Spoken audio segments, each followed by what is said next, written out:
Morning, everyone. You should hopefully see a poll question on your screens. If you could kindly participate with your answers. We'll also be sharing the results throughout the session.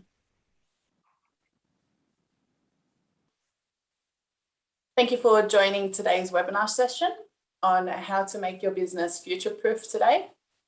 In today's webinar session, we have myself.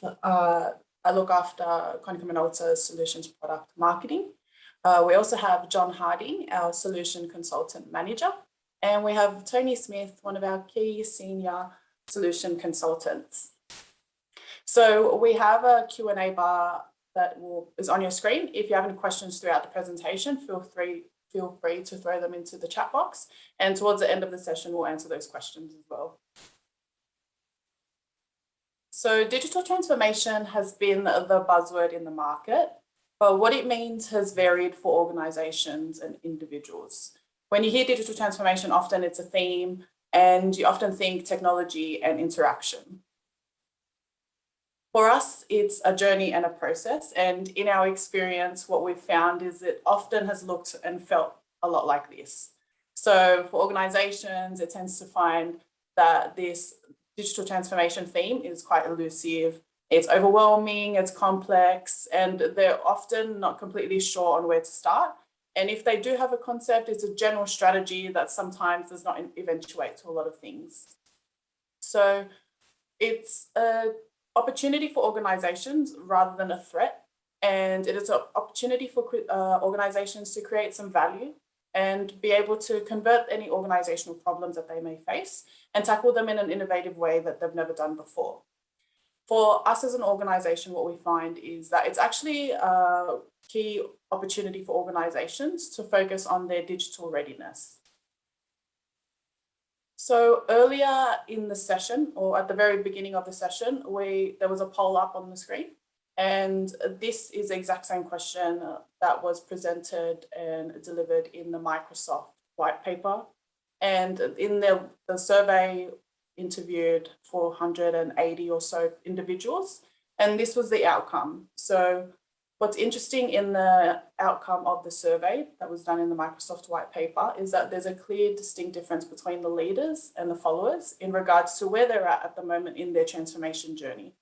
So the obstacles that they're facing is very much reflective of what stage they're at. So we'll just quickly share what the results were from the poll that we had at the beginning of the session, and the results should pop up on your screen.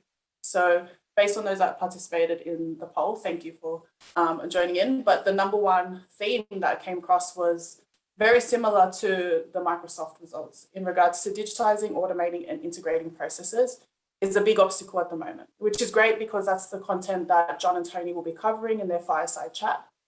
What's also interesting in the results from today's poll is the moving from data storage to analysis. That's also something we'll be touching on, and in the future webinar sessions as well, we'll be incorporating this information. So all of these points will be covered in the fireside chat and all of our future webinar series. So I'm moving on to the next slide. So obviously we're all in a pandemic, and it's really challenged organizations to rethink how they do business and have really accelerated their change. So I have a few examples of organizations that have focused on pivoting their core services. So one really interesting example is Alamo Drafthouse. So they're a cinema, and obviously during the pandemic, they weren't allowed to have any customers or anything. So what they did was they pivoted their core services to one, be streamed via Twitch. And then the second thing that they did was they created a limited edition drop for weekly t-shirts and monthly t-shirts. And they were quite high priced. And then they were also based around the movies that were out. So you had classic ones based around the Marvel series. And then they also had merchandise to support that. So that was one of the ways that this organization specifically pivoted during the pandemic. Here is another example of another organization in the US that pivoted their services. It's been a painful 2 months. Zutility Tools, a Portland-based company, saw a 95% drop in revenue the third week of March. The products that we made before that were in demand for tourist locations suddenly fell off a cliff and were not in demand. But Zutility adapted and innovated, stopping or slowing the manufacturing of its old products and developing something new. If you happen to be at a coffee shop in the future and they spin the iPad around to have you select your tip amount, you can use this to touch that. The Careful key is used to safely touch surfaces and open doors. Laser cut from copper, a material the virus can't survive on for long. As fast as we can make them, people are buying them from us. With that boost, Zutility has been able to rehire part of its workforce. It's been a real boost for our employees. Sommelier and owner of WineWise. Another example that we have is a photo booth business. So they were quite popular during events when that was possible to go face to face. And obviously during the pandemic, they had to pivot. So what they did was they created gift boxes. And the gift boxes, they targeted around their current audience, which was event-based companies that had converted to doing webinars and online events. They also created gift boxes as care packages for individuals, understanding that obviously working remotely is a lot different to being in person. And they also had a really cool third box option, which was based around small businesses within their city and just being able to kind of support each other and also discover new things without actually leaving your house. So they were examples of ways organizations have been reactive to the changing conditions that we're living in at the moment, and they were able to future-proof in regards to customer offering.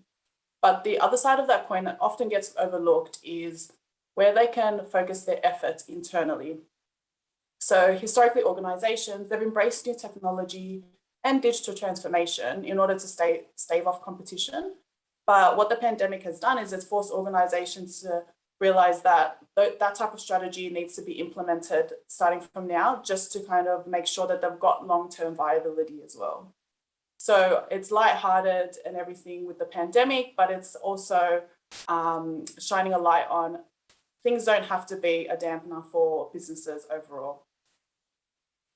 So how you can make your organization future-proof is by evaluating these three stages: digital workflow, digital infrastructure, and then also the data value chain.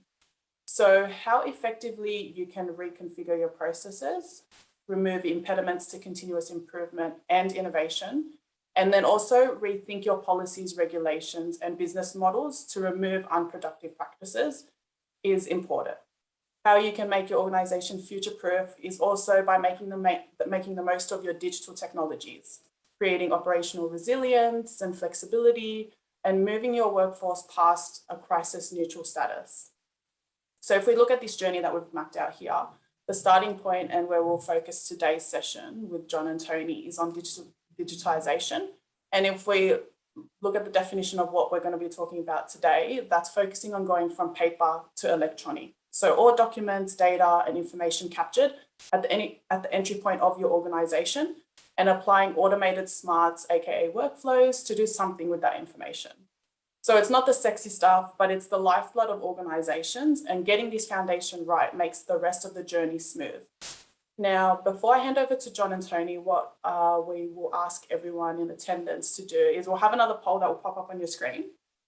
If you can kindly answer the poll, and the question is, which is more important in your organization? There's two options there. If you could choose your option. And here I will jump over to Tony and John. In your experience, guys, where do you see organizations focusing on? Thanks, Leetti. Really appreciate that and the baseline information that you've given us today. So I guess probably what I wanted to kind of pivot to a little bit is having a chat to Tony about maybe some typical myths or challenges that you've had relayed to you or experienced in your business and being able to work with our customers and how that's affected the way that we've engaged them. Yeah, great question there, John.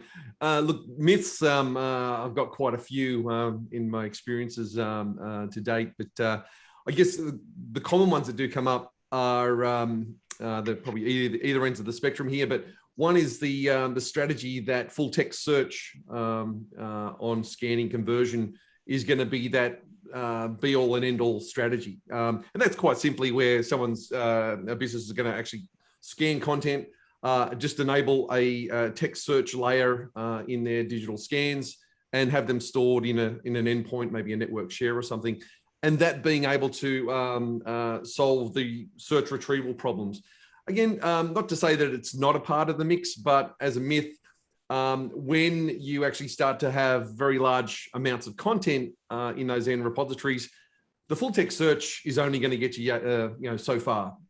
So, 100 documents and you're doing full text search, you might be able to actually use that full text search to use some keywords to retrieve those documents. But when you start to get 1,000, several thousand documents, that full text search really starts to bring back multiple, hundreds of potential targets. I guess on the flip side, as another myth, is the oversaturation or the over-engineering of a taxonomy or wanting to get lots of metadata for all of the different document types that are circulating within the business. So that there can somehow stall projects with the sheer need to go, no, I need to actually have all of this granular metadata so I can, filter documents to the nth degree. Yeah, okay. So maybe in those kind of two answers, you've got that there's challenges with regards to simplicity. Okay, so there's two, if you're too simple and you think that there's a nirvana or a silver bullet with just providing text searchable, that's probably not going to get you everywhere, but it's a starting point, right? So it can be a starting point, yeah. Yeah, exactly, right? So we're starting the journey. So at least you've taken the step, which is great, from having things that are physical or just documents that are scanned that are, as it basically put into a virtual filing cabinet, because then there's no content or metadata you get out of them. Then the other side, I guess, you kind of get into, which is all about that you have too much, right? You spend too much time trying to boil the ocean with regards to trying to informate, how do I get to Nirvana? And, you kind of talked about, if you go too shallow or too deep, you're going to run into the same problem. Essentially, you can get stuck on the process and your output is not going to get the efficiencies or the expectation in terms of a successful output. So maybe driving from there, is there pathways, that we would, or in your experience you've seen that customers have kind of gone down that have kind of been able to maybe split apart how you would go on a digital transformation journey or information management journey? Yeah, sure, John. The a couple of the probably the standard pathways that I've been a part of some large projects, mid-tier projects, and all sorts of sizes. But it can all start with an archive or a back scanning process. So, that's really considered when the physical storage space in businesses is either shrinking, it's scarce, it's costly, where you also actually have policy on record retention coming into play. Other reasonings for considering just the back scanning scenario is how often the staff are actually having to dive into those physical files and retrieve stuff. So, that's the conventional archive scanning and digitization. Moving forward from that, you've got a day forward digitization strategy. And now that can cover a mix of an imaging strategy, but also dealing with digital native content and really looking to try and strategize about a taxonomy, about making sure that the data and content that's created day to day is actually meeting some type of structure and it's accessible, and the filter search retrievals are actually kind of solved.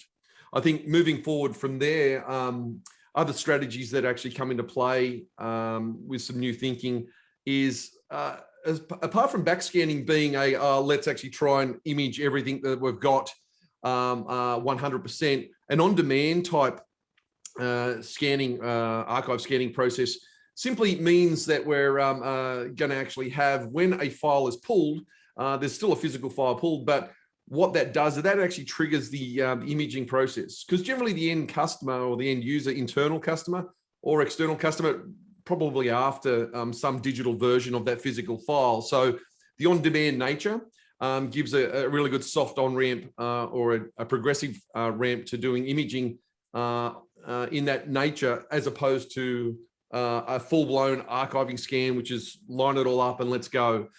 The outsourced model is very similar to the on-demand scan model, where that just simply means that all of your archive boxes, they're being hived out to an outsourced provider. They store that physical content. But again, the benefit there where outsourced providers come to the table was, instead of actually couriering those physical files across town to get them to your office, they'll actually just image that content again on their premise, send that file through in a secure manner to deliver it. I guess the last thing where we actually see some of the digital pathways, and this is just doing some analysis on what current forms are actually in operation within a business today. And this is trying to actually stem some of the imaging content where forms and regular documents that actually do cycle either in and out of the business, and they do actually end up with an imaging pathway.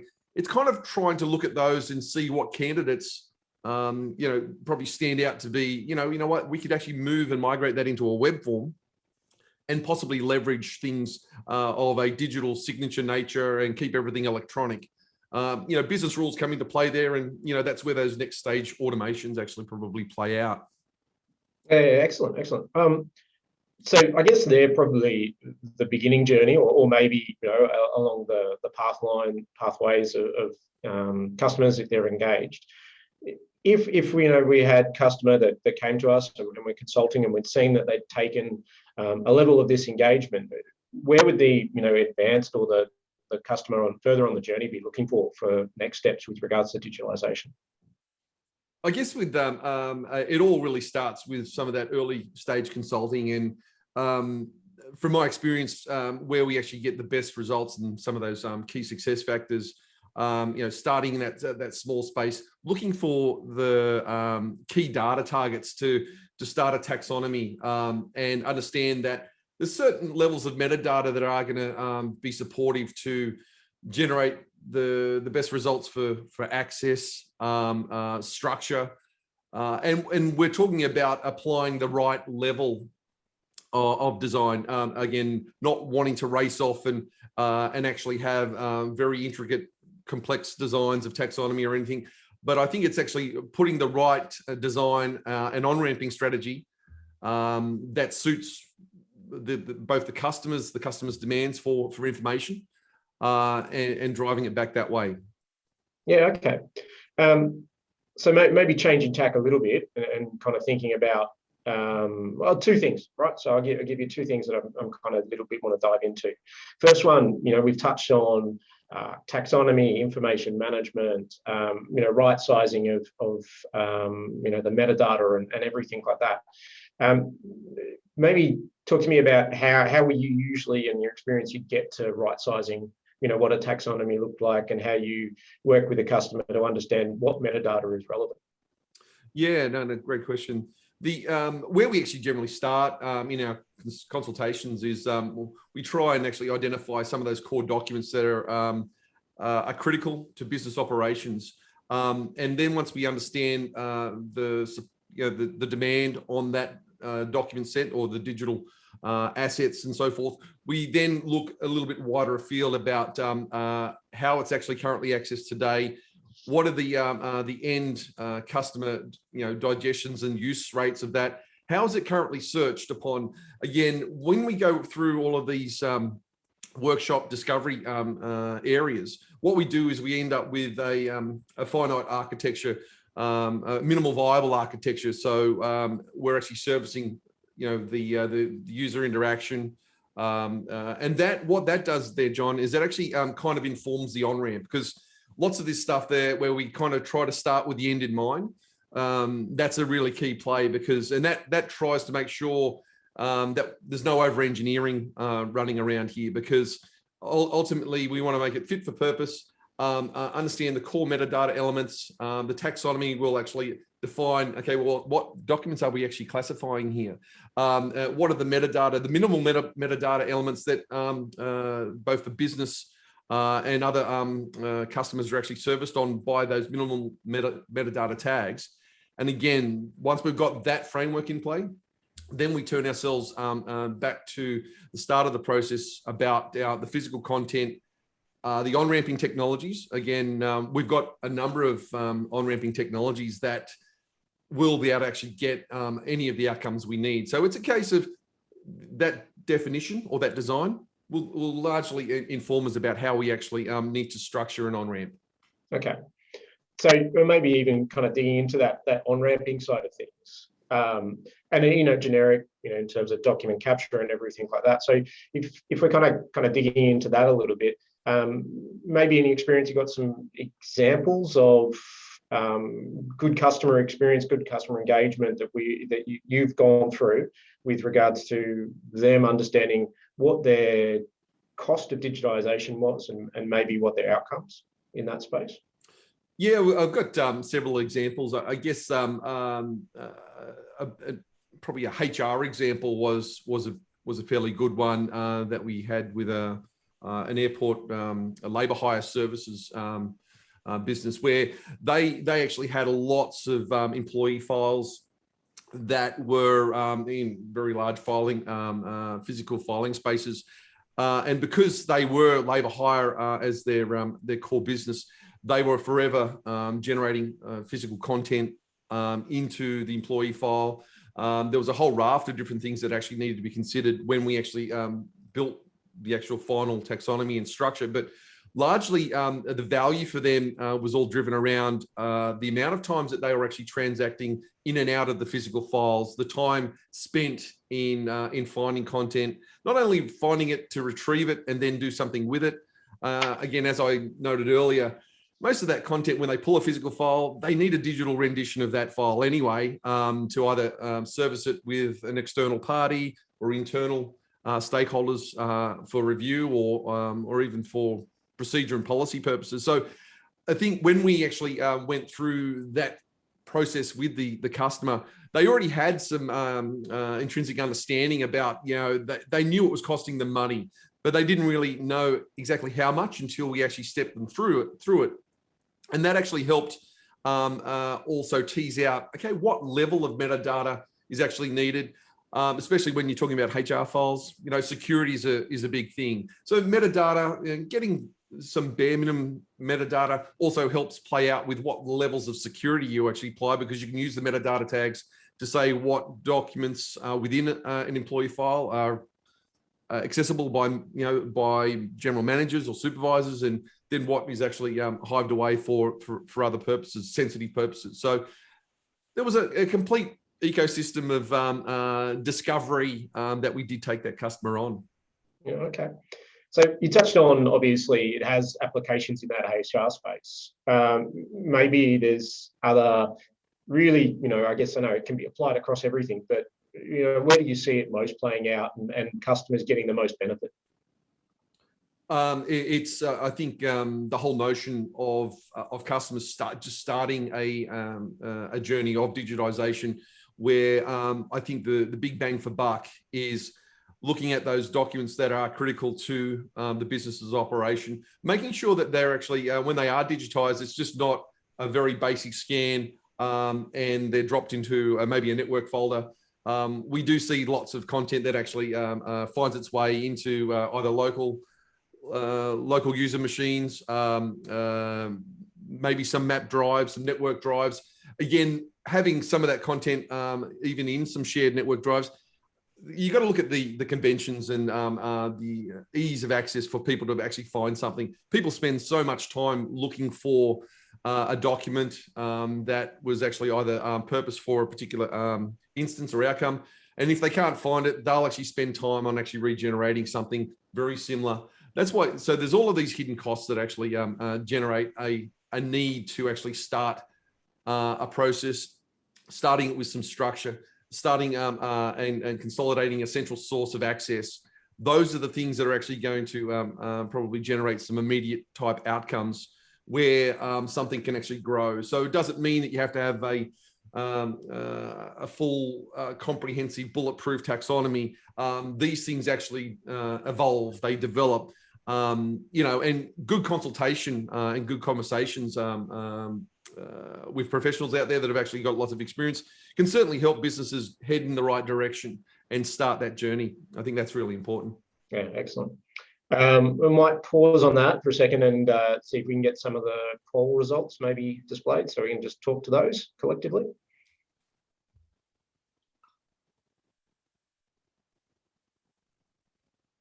All right, so looks like predominantly everyone wants to get the most out of the data and the information, not so much talking about reducing the cost of managing the data. So that's, yeah, that's good. That's good to understand. I think that's probably, well, I maybe Tony, get you to talk to that in you know what you're seeing in the market. Do you see that aligns with what you're talking to the customers about these days?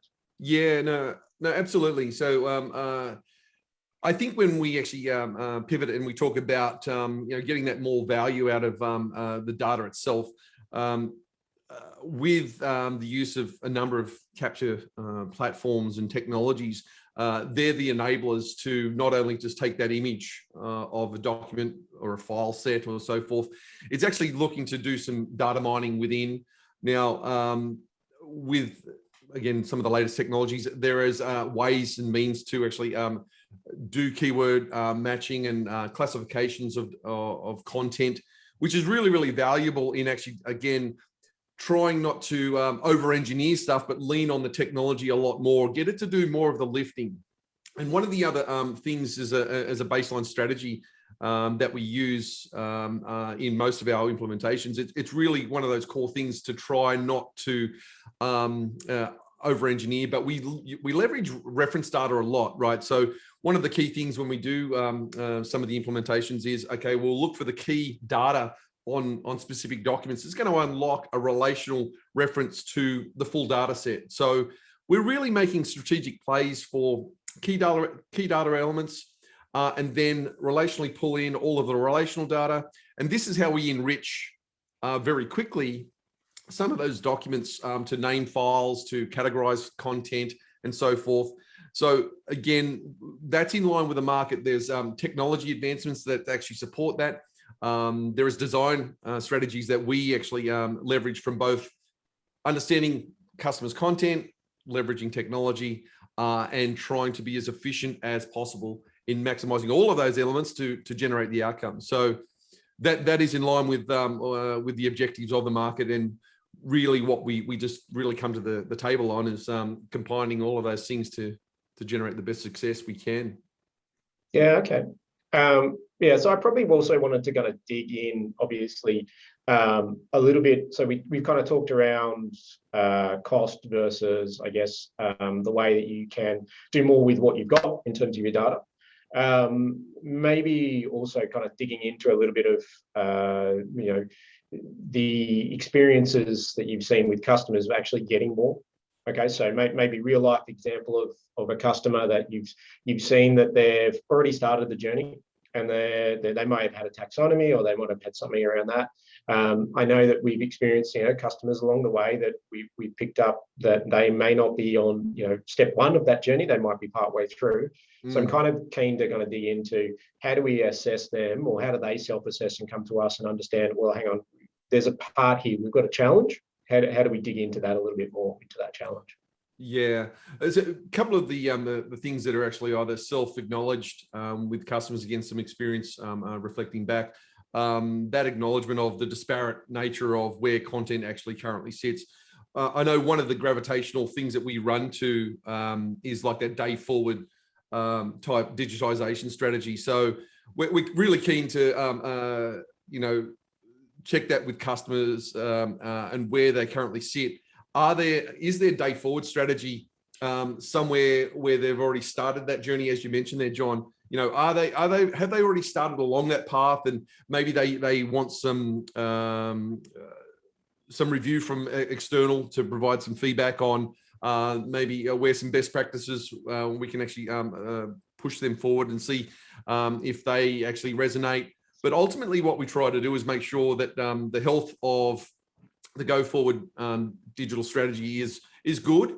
And then when you know that that is actually on its path, then the reflection based on some of that back scanning or on demand type scanning, because when you're going to actually start some process like digitisation and on ramping, you want to make sure that you're getting the maximum value out of that. So again, that self reflection on what are we currently doing today? What are businesses currently doing today? Are they on a bit of a journey? You know, do they need some tuning, refinement?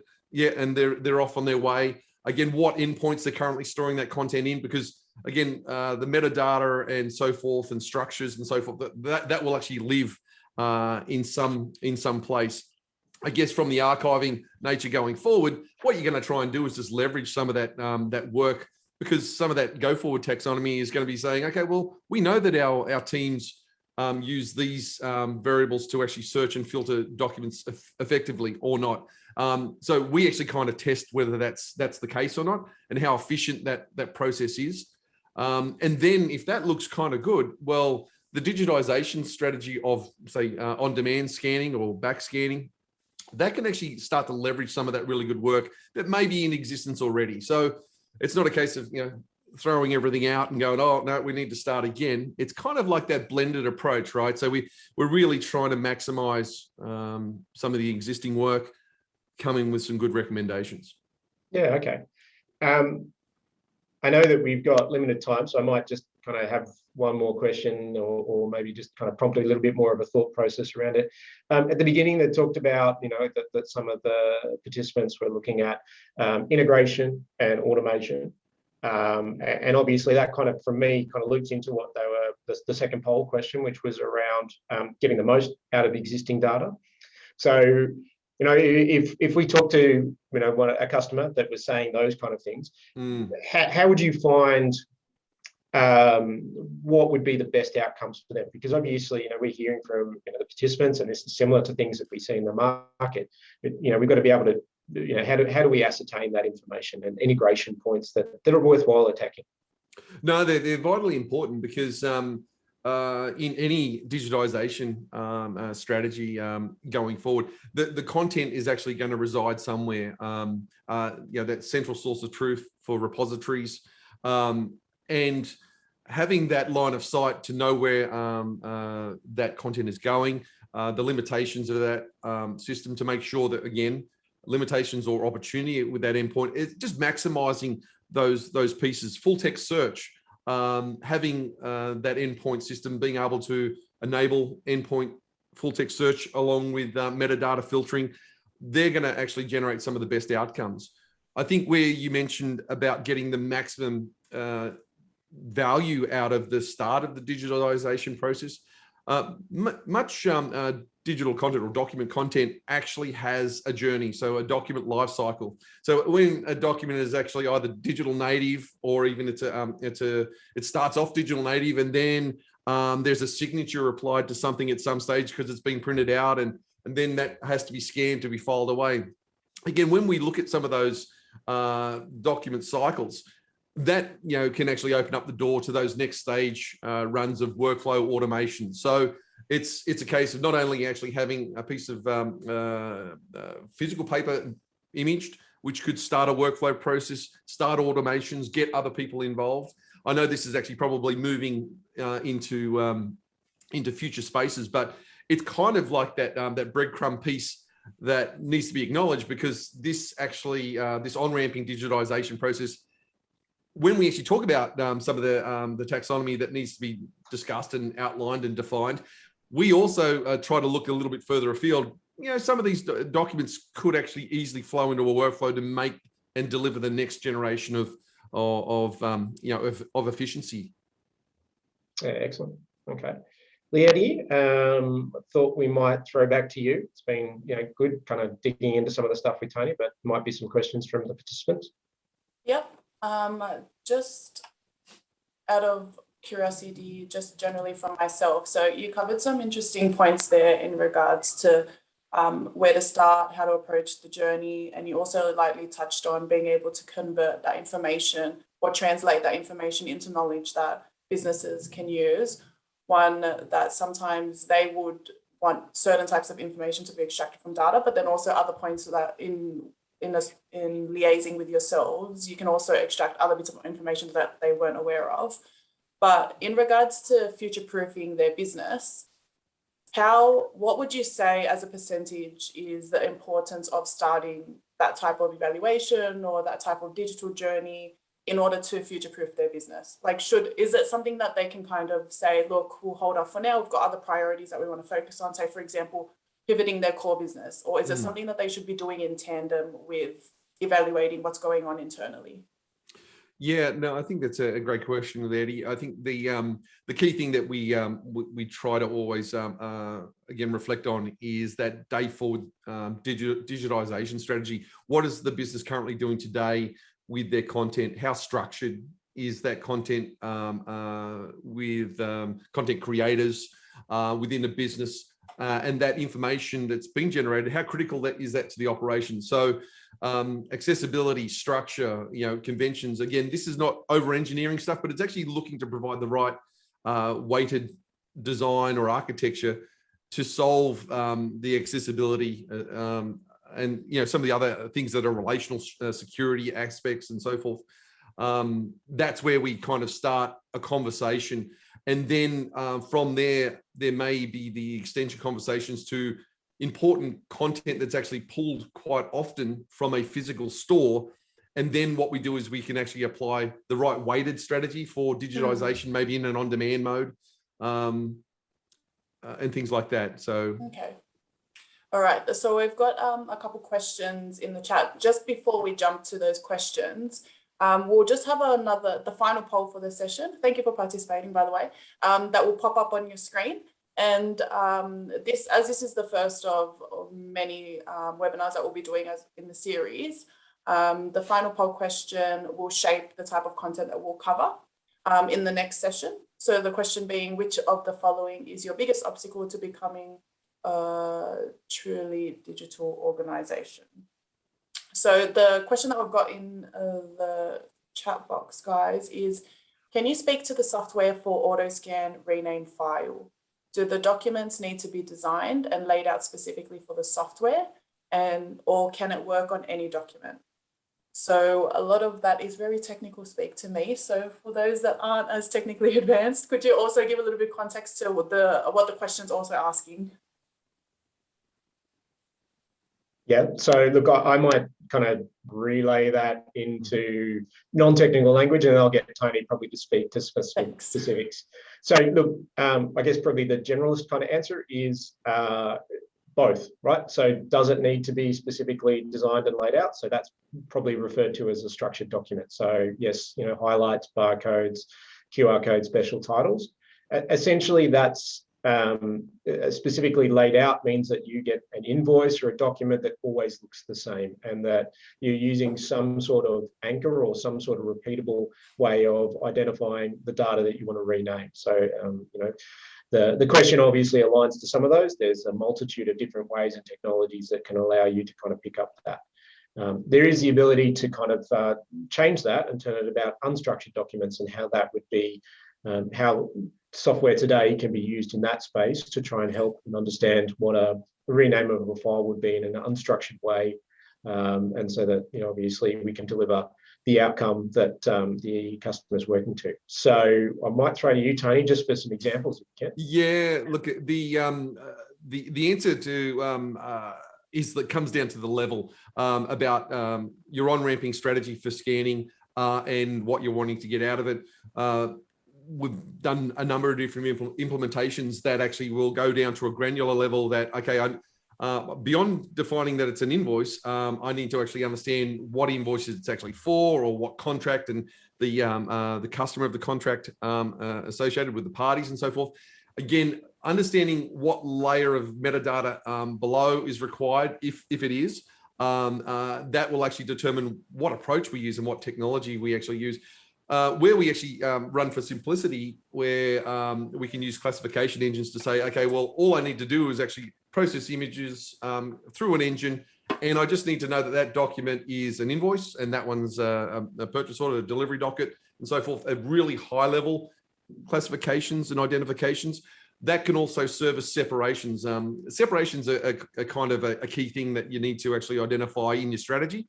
And because that actually flows into how you're actually scanning it. Are we actually using some separations, as John mentioned, about barcodes and so forth? There's a couple of key attributes that we try to consider, but it really all starts with what is your end goal about documents, how they need to be separated and presented, and what metadata needs to be associated at a minimum. Then we work backwards, and that kind of informs us how we actually use a strategy for imaging, because we just want to leverage, get the technology to do the most it can, and the right job. Okay, thanks for that. So what I'll do is, if you have any other questions or would like to discuss and explore any of the topics that we've covered today, feel free to reach out to us. Ask any questions. We love to chat. Even if you just want to get a curious idea about what we're seeing in the market, previous examples that we've had in working with them, because we love to share. So we've got your results from the previous poll, and what we'll do is we'll take that information and incorporate that into the next webinar. So keep a lookout for that one. If you have any other questions, feel free again to reach out to us. Thank you for your time today, and we hope you enjoyed the session. Giving shape to ideas. Konica Minolta.